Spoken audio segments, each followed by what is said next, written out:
এখন আন্দোলন স্থগিত বা প্রত্যাহার করিনি, আমরা আমাদের আন্দোলন চালিয়ে যেতেছি।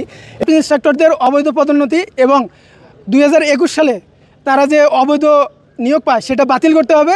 আমাদের যৌক্তিক দাবিসমূহ মেনে না নেয় আমরা ধারাবাহিকভাবে কঠোর থেকে কঠোর কর্মসূচির দিকে আগাবো। তো শিক্ষার জন্য আমাদের বাস্তব শিক্ষার জন্য আমাদের জন্য একটা স্বতন্ত্র মন্ত্রণালয় করতে হবে। এর জন্য একটি উন্নত মানের টেকনিক্যাল বিশ্ববিদ্যালয় স্থাপন করতে হবে।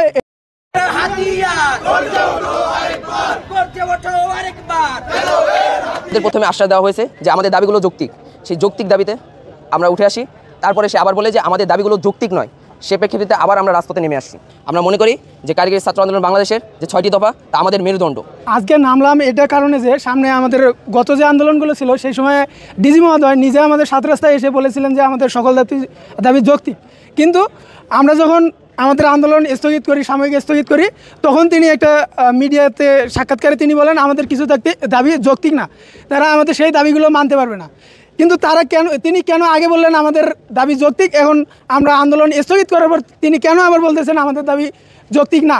আমরা সেটার প্রতিবাদ স্বরূপ আজকে কারিগরি ছাত্র আন্দোলন বাংলাদেশ যে কর্মসূচি দিয়েছে বিক্ষোভ মিছিল, তারই পরিপ্রেক্ষিতে আমরা আজকে বিক্ষোভ মিছিল করতেছি। ইন্সট্রাক্টরদের অবৈধ পদোন্নতি এবং 2021 সালে তারা যে অবৈধ নিয়োগ পায় সেটা বাতিল করতে হবে এবং তাদের অবৈধ পদোন্নতি বন্ধ করতে হবে। তারপর আমাদের ডিপ্লোমা 2 নম্বর যেটা দাবি, আমাদের ডিপ্লোমা সেক্টরে যে কোনো বয়সে যে কেউ এসে ডিপ্লোমা ইন ইঞ্জিনিয়ারিং যে কোর্সটা আছে এটা করতে পারবে না।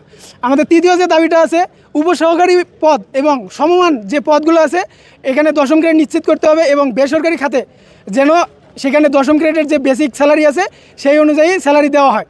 আমাদের চতুর্থ যে দাবিটা, আমাদের ডিজি থেকে শুরু করে আমাদের কারিগরি সেক্টরে যত জনবল আছে, কর্মকর্তা আছে, সবাই কারিগরি শিক্ষায় শিক্ষিত হতে হবে।